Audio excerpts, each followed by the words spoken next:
Vous entrez dans un domaine qui est trop fort. Et ça rentre depuis. Ça rentre, c'est un domaine qui est trop fort que je n'aime pas. D'habitude, je n'aime pas le dire au public. Mais ça rentre. Comment Toshua était né?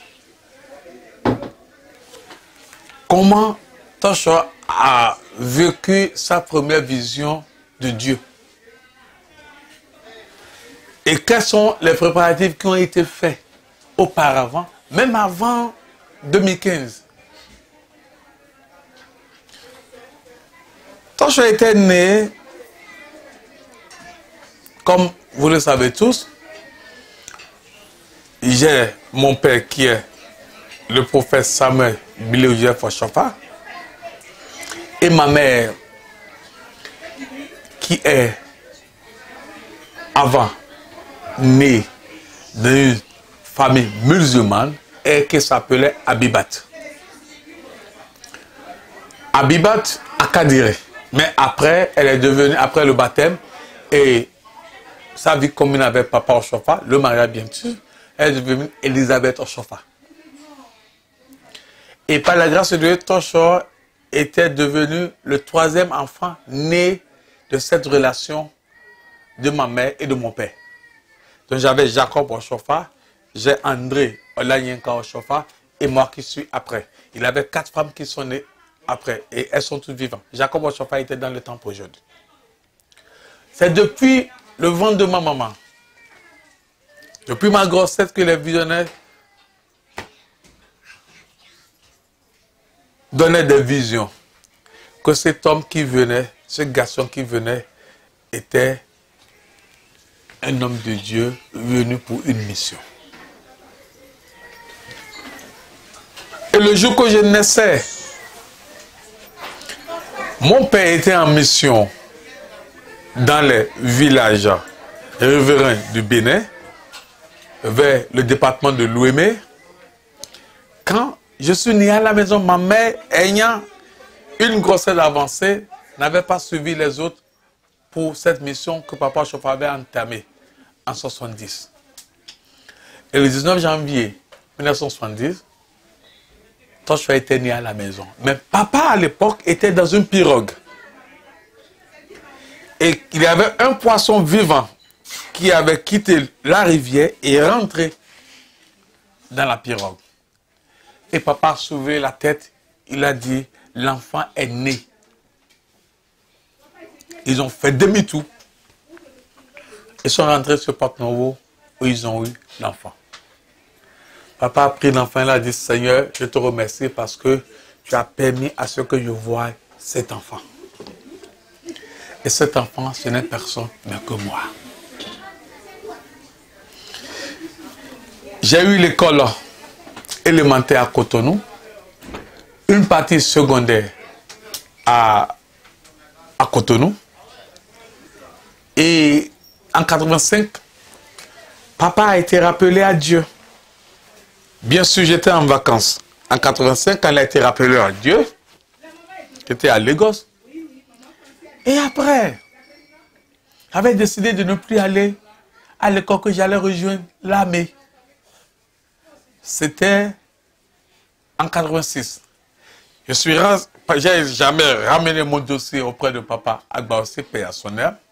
Je fais tout possible de me faire entrer dans l'armée à travers un certain capitaine Zissou à l'époque. Le capitaine Zissou a fait tout ce qu'il pourrait faire. Et qu'est-ce qui s'est passé? C'était impossible. Donc en décembre 86, j'étais à Imeko. Et je me couchais dans une voiture qui appartenait. Papa venait de partir en 85. Donc cette voiture était toujours là. Il avait eu 504 familiales. Je me suis couché dans la voiture. La voiture faisait face à la tombe de papa. Et qu'est-ce qui s'est passé? C'était la première fois que j'allais avoir la visite de l'Esprit Saint. J'avais 16 ans. En janvier 96, j'allais avoir 17 ans.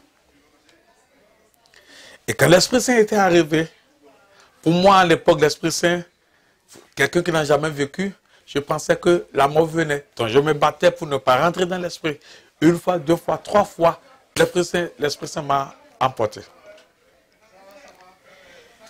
Et je me voyais sortir du côté de la tombe de Papa Oshofa, dans la vision. Il avait une vieille, une mère qui avait porté un bébé à son dos. Et la mère commençait à pleurer.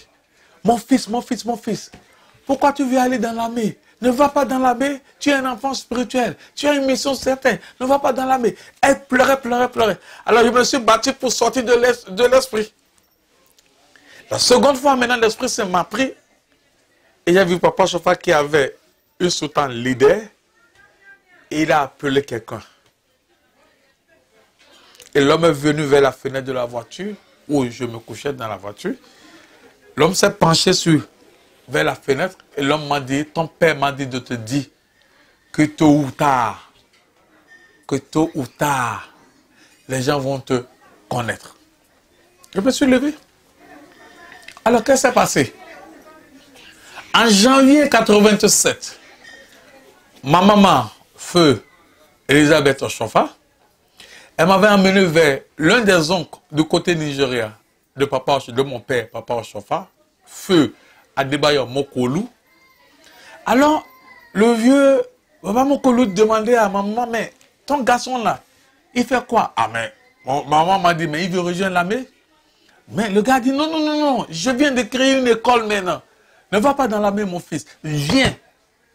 Je te remets dans une école ici au Nigeria et tu vas commencer. Et c'est comme ça que j'ai été pris dans son école. Et j'ai commencé à vivre.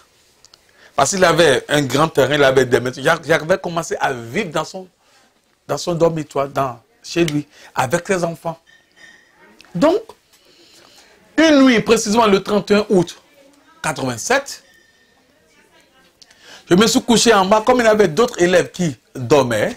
Il y avait une dame qui dormait, mais elle aussi avait un âge avancé. Elle s'appelait Jumoke. Elle avait un âge plus avancé que nous. Elle dormait en haut, nous on dormait en bas. Sur l'étage, elle était sur l'étage, nous on était dans le rez-de-chaussée. Elle est venue la nuit, je me couchais avec mon cousin Ademola. Elle est venue la nuit pour nous réveiller pour une question très bête. Elle est repartie. Quand elle est repartie, je ne pourrais plus retrouver le sommeil.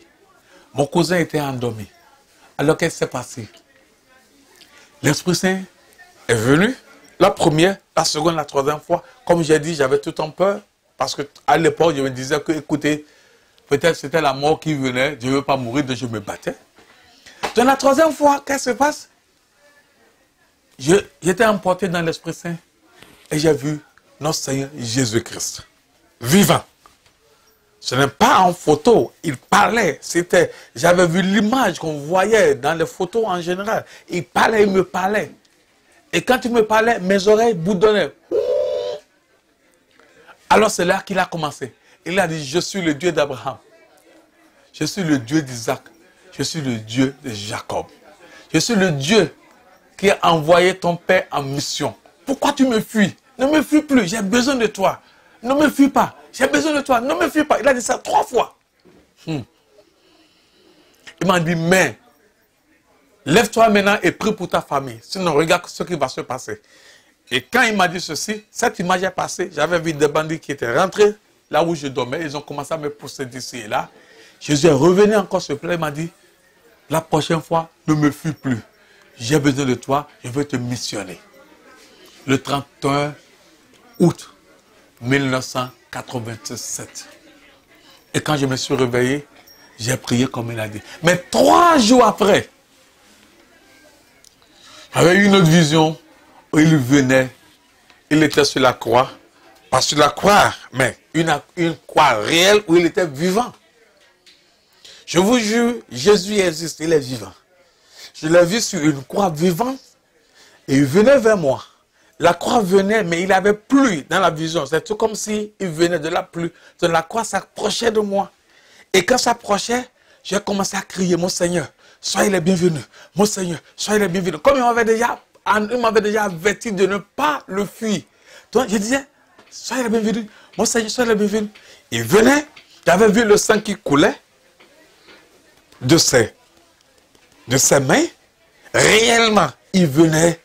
Et quand il est approché de moi, il a ouvert ses yeux et il m'a souri. Il m'a souri. Et quand il m'a souri, c'est comme ça que la vision est partie. Et depuis lors, j'ai eu des visions sur des visions des préparatifs. Mais il y a quelque chose qui me touche au cœur. Ça s'est passé en 96 en Allemagne. Je ne peux jamais oublier. C'est le jour-là que ma vie spirituelle a changé. J'étais quelque part en Allemagne. Quand chaque fois je faisais les prières de 7 fois par jour, j'ai fini de prier de la nuit du 30 novembre au 1er décembre 1996. Et quand j'ai fini de prier, je me suis allongé pour dormir.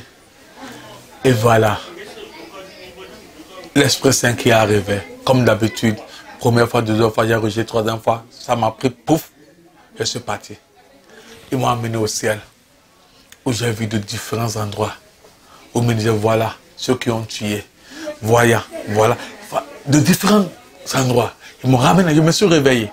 La seconde fois, ils m'ont ramené encore en esprit, et tout d'un coup, ils m'ont mis dans le lit qui glisse de l'hôpital, là. Comment vous appelez ça? Que les ambulanciers utilisent. Un placard, un braque. Ils m'ont mis dedans, sur le lit. Ils m'ont attaché les mains, les pieds. Et quand ils m'ont attaché, ils m'ont amené dans la salle d'opération. Et je criais parce que je ne savais pas ce qui se passait. Et quand on est rentré dans la chambre, c'était tellement si grande. Le mur de la chambre est 3 fois de hauteur le mur de ce bureau. Et c'était une dame qui devait m'opérer. Et tout d'un coup, qu'est-ce que je vois? J'ai vu la photo vivante de Papa Ochofa sur un côté du mur. Alors, pensant que les gens allaient me tuer, j'ai vu mon père biologique. Alors j'ai dit, papa, sauve-moi. La dame qui devrait m'opérer, elle a crié, Papa Ochofa, ton enfant a dit de le sauver.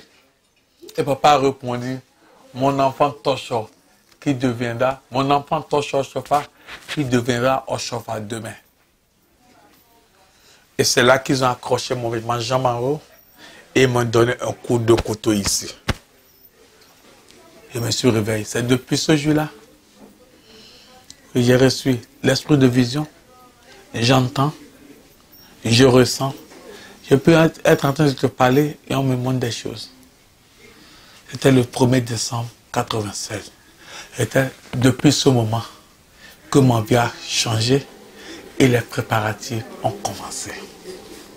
Et c'est pour cela, quand les problèmes se sont soulevés et tout, ils ont tout fait pour me faire du mal et tout. Mais je te jure, mon frère, quand tu es avec Dieu et que Dieu t'a missionné, le monde entier peut être contre toi. Si Dieu est avec toi, tu gagneras le monde entier. Que Dieu nous assiste. On a un problème. Le problème, c'est quoi? Je te donne un exemple. Mon frère Jacob écrit son Ochofa O-S-C-H-O. Celui qui le suit, qui est mon grand frère André Ochofa, il écrit son Ochofa par O-T-C-H-O. Moi, j'écris mon Ochofa comme O-S-H-O. Abel Ochofa qui est là, il écrit son Ochofa comme O-C-H-O. Ça fait 4 différents. Ebenezer Ochofa, qui est le même père, même mère que le pasteur Manuel Ochofa, il écrit son Ochofa avec O-S-H-O, non, O-S-O, pas même H, rien. Qu'est-ce qui se passe? Les médecins à l'époque, quand nous Normalement, c'est OSHO. Mais quand nous naissions, papa avait 53 enfants. Par la grâce de Dieu, je suis le 20e enfant, mais le 10e garçon. Quand nous naissions, les médecins qui entendaient, s'ils demandaient à nos mamans à l'époque, comment est-ce que votre enfant s'appelait, ils disaient non, il s'appelait Mathieu Ochofa. Donc la prononciation que le médecin avait à l'époque, c'est ça qu'il écrivait. La prononciation, ce n'est pas... C'est maintenant qu'on parle que, bon, livret de famille et tout. À l'époque, il n'y avait pas. C'est la prononciation. Ah bon, Ochofa, ok, j'écris comme ça, Ochofa. Ochofa, ok, j'écris O-S-H-O. Oh, Ochofa, j'écris O-S-O. Je t'ai donné un exemple maintenant. Mon grand frère Jacob, il écrit son nom O-S-C-H-O. Celui qui le suit, même pas même André Ochofa, pour lui c'est O-T-C-H-O. Moi qui suis le troisième, même pas même, c'est O-S-H-O. Que Dieu nous assiste. Tu sais pourquoi? Parce que c'est un nom glorieux. C'est un nom de puissance. On ne peut jamais savoir la source de ce nom. Parce que Ochofa, qu'est-ce qui signifie Ochofa? Ochofa en Yoruba, ça veut dire Oju Kinshi Ofa. Ça veut dire quoi? Les yeux ne sont pas comme des flèches que tes ennemis peuvent utiliser pour t'attaquer. Ça veut dire que si tes ennemis te regardent avec de mauvais yeux, les yeux là ne peuvent te faire aucun mal. Ils ne peuvent pas sortir pour t'attaquer. C'est pour cela, papa en son temps, il disait tout le temps, fils-moi. Et il s'appelait le mari des sorciers et des sorcières. Ça veut dire que n'importe quel sorcier ou sorcière qui le regardait ne pourrait rien faire. Dieu est grand. Pourquoi est-ce que c'est à un homme qui porte ce nom-là que Dieu a envoyé à missionner pour fonder cette église? C'est parce qu'il a été déjà formé. Son nom-là même, ça porte déjà un logo. Que les yeux des sorciers, les yeux des ennemis, les yeux des sorciers, les yeux du diable ne peuvent pas m'attaquer. Même s'ils regardent, s'ils me regardent, s'ils regardent chaque fois comme ça, ils ne peuvent rien faire. Et cette même bénédiction, c'est ça qui jaillit maintenant sur les enfants biologiques et aussi sur tous les fidèles de cette église. Car papa, en son temps, il avait dit que ces enfants sont les fidèles de cette église. Mais ces enfants biologiques sont ses jeunes sœurs et jeunes frères. Et ses propres femmes sont ses grandes sœurs. C'est ça qu'il avait dit en son temps. Parce qu'il était le fils unique de son père. Après sa sœur, Elisabeth Gouton, ils étaient deux. Sa sœur, Elisabeth Gouton, s'est mariée à Gouton. Mais le seul porteur d'Ochofa, dont nous tous, nous jouissons, de cette personne, de cette même personne Ochofa aujourd'hui, qui était sorti 53 enfants. Donc si nous entendons Ochofa dans le monde entier aujourd'hui, c'est le seul Samuel Billy Ochofa, c'est de cette racine-là, c'est de cette branche-là qui était sorti tous les Ochofa dans le monde entier. C'est un nom très puissant. Et aussi, la prononciation aussi est devenue très compliquée. Que Dieu nous aide.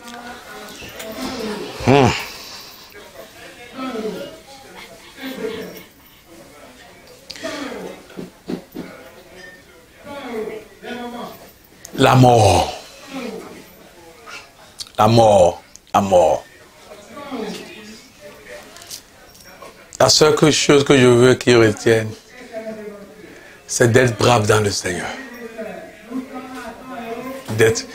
De prendre le Dieu comme le premier ami, de croire en ce Dieu, et c'est ce Dieu qui soutient, c'est ce Dieu qui m'a soutenu. Je veux qu'il se rappelle de moi comme quelqu'un qui a eu cette foi inébranlable en Dieu, cette foi qui est si forte, cette foi qui est si, dont personne ne peut changer, cette foi qui est si forte, cette foi qui est si... Franchement, ce Dieu de penser à moi que notre père disait en son temps, d'être brave, comme l'avait dit à Josué.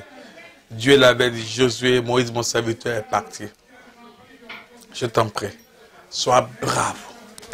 Quand tu es brave dans le Seigneur, mon frère, tu as tout. Quand tu es brave et que tu retiens ta foi et que tu sais que c'est Dieu qui m'a envoyé, c'est ce qu'on appelle d'être brave. Et que quiconque vient vers toi, tu dis non, je suis brave. Mais si le monde entier, je veux que mes enfants se rappellent de moi, que le Père était un brave homme dans le Seigneur. Bien sûr, étant pécheur, comme tout homme. Mais ma foi en ce Dieu était assez puissante. Je demande à mes enfants d'être puissants et braves dans le Seigneur. De ne pas avoir d'autre Dieu à part le Dieu de Shopha. Ce Dieu est un Dieu très jaloux. Je n'ai rien et je n'aurai rien. Je l'ai dit souvent. Si ça me restait une seule seconde de rejoindre la sorcellerie, de faire l'idolâtrie, d'aller adorer d'autres dieux, à part le Dieu que mon Père m'a montré, ce serait mieux que je sois mort. Car j'ai trop combattu le diable. Et si jamais il me revoit encore parmi ceux qui l'adorent, c'est moi qui suis le premier à dévorer. Alors pourquoi le rejoindre? Je suis trop fier. S'il me restait une seule seconde sur cette terre, pour que je puisse rejoindre le diable et ses suppôts, que le Dieu dans sa grâce puisse m'emporter. Bientôt l'église aura 70 ans. Et je pense, et je sais, j'en suis convaincu, qu'avant et après ces 70 ans, beaucoup d'événements vont se passer. Et l'église se retrouvera encore dans une gloire plus meilleure qu'aujourd'hui. Je prie et je demande aux jeunes, surtout aux anciens, de ne pas penser à ce que l'église peut faire pour eux, mais de penser à ce qu'ils peuvent faire pour l'église. L'église dans 5 ans, l'église dans 10 ans, qu'on avait profité le fondateur, qu'un moment viendra où le nom de l'église sera écrit dans les nuages au ciel en plusieurs langues. Et de tout le monde entier, comme les apôtres avaient parlé en plusieurs langues le jour de la descente de l'Esprit Saint qui est la Pentecôte, beaucoup dans le monde entier, en plusieurs langues, vont lire le nom de l'église dans le ciel. Je souhaite et je prie pour que les 10 années à venir, pour que cette image puisse se produire. Et que l'église, nous voulons ou pas, l'église ne peut pas être détruite. Et l'église ne peut pas être espacée. Vous savez pourquoi?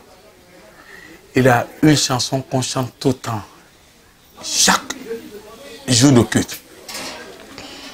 Remercions le Père céleste, soleil et lune dans leur splendeur. L'être humain n'a aucune force sur cette église céleste. C'est le Seigneur qui l'a envoyé. Les anges se réjouissent. Ils se réjouissent. L'être humain n'a aucune force sur cette église. Et si l'être humain n'a aucune force sur cette église, le futur de cette église n'est pas dans les mains d'êtres humains, dans les mains de Dieu, mais c'est à nous tous d'oublier ce que l'église peut faire pour nous, mais plutôt, mettons l'amour de cette église à notre cœur au premier abord. Beaucoup aujourd'hui n'ont plus l'amour de cette église au cœur. Pour eux, c'est juste d'aller à l'église et demander les bénédictions. Pour eux, c'est juste d'aller à l'église et demander la santé. Pour eux, c'est juste d'aller à l'église et demander l'argent, la protection contre les ennemis. Mais, et la foi en Dieu, et l'amour envers Dieu, ils n'ont plus. Beaucoup ont tourné leur paroisse en lieu de charlatanisme où les gens viennent consulter. Les chargés, les visionnaires sont là, comme les petits charlatans. Les gens viennent de devoir, ils ne restent pas, ils ne sont pas baptisés. Ils viennent juste pour des consultations payantes. Et les gens retournent dans le monde. Ceux-là ne demandent pas ce qu'ils peuvent faire pour l'église. Mais ils veulent juste ce que l'église peut faire pour eux et retournent encore dans le monde. Et pas ceci, dites-moi. Avions-nous péché des hommes pour Jésus? Non. C'est ça qui fait en sorte que l'Église a nous, les êtres humains, on a des problèmes. Et l'Église aussi, de manière ou l'autre, est fracturée d'une manière ou l'autre. Mon dernier mot.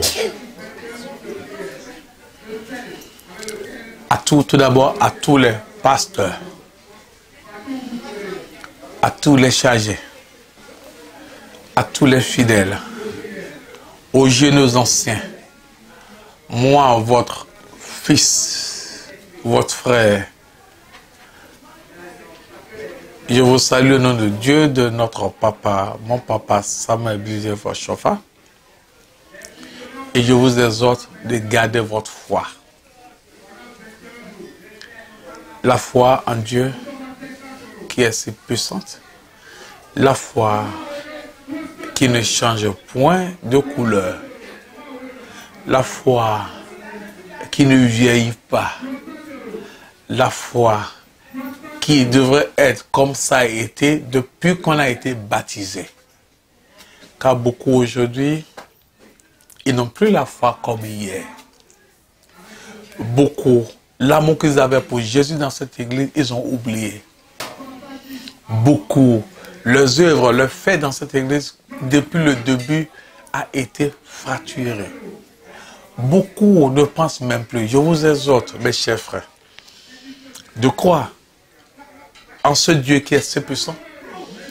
Le même Dieu qui a été le Dieu de Moïse, le Dieu d'Abraham, d'Isaac, de Jacob, le Dieu d'Ézéchiel, d'Ésaïe, le Dieu des femmes puissantes dans la Bible, Déborah, Esther, Sarah, Anna, le Dieu de tous les saints, qui est le seul Dieu, le même Dieu que le Dieu de Shofa. Croyez en ce Dieu. Et sûrement, c'est un Dieu qui ne doit à personne. C'est ce qu'on aurait semé, qu'on va sûrement récolter. Mais ce serait mieux, tant que nous sommes en vie maintenant, de faire de bonnes œuvres envers l'unité de cette église, afin que nous puissions aussi apporter notre soutien, notre pierre angulaire, afin que notre église qui a été si fracturée, qui a été si divisée, qui a tellement eu des tendances de division actuellement, afin que cette église puisse encore retrouver la paix, l'amour, l'unité de cœur, l'unité des fidèles et aussi de l'unité de toutes nos paroisses dans le monde entier pour que l'église redevienne encore une, indivisible. Et je lance cet appel pour vous dire, il n'y a rien qui est impossible à Dieu. À travers les négociations, à travers les pourparlers, bien sûr, on peut y arriver à cette unité. Je vous exhorte, sans que l'église ne soit une, quiconque en tant que pasteur, en tant que chargé, en tant que fidèle, qui meurt dans cette division, n'a pas une partie dans ce ciel. Car nous allons tous retourner vers ce Dieu qui est le Dieu de Shofa. Il nous demandera sûrement ce qu'on a fait de son église.